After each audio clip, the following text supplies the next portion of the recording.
Պյաթագորասը ծնվել է մեր թվարկությունից առաջ մոտ 570 թվականներին։ Նրա հայրը եղել է գեղանկարիչ։ Նա իր հորից օրինակ վերցնելով ուզում էր դառնալ նկարիչ, բայց հետո հետագայում հետաքրքրվեց մաթեմատիկայով եւ հայտնի դարձավ իր պյաթագորեական տեսությունով։ Լեոնարդ Էյլերը ծնվել է ապրիլի 15-ին Շվեյցարիայում։ Նա ահռելի ներդրում է ունեցել մաթեմատիկայի, ֆիզիկայի, քիմիայի եւ մի շարք այլ գիտությունների մեջ։ Նա եղել է շատ հայտնի մաթեմատիկոս Շվեյցարիայում։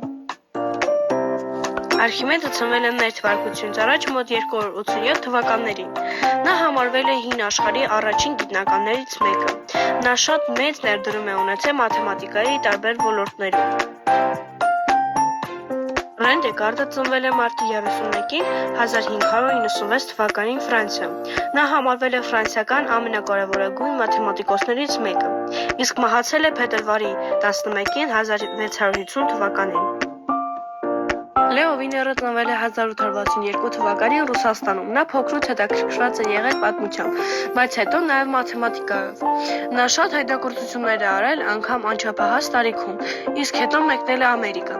եւ այնտեղ էլ է շատ գրքեր գրել մաթեմատիկայի պատմության մասին, որը մինչև հիմա սիրված է ժողովրդի կողմից։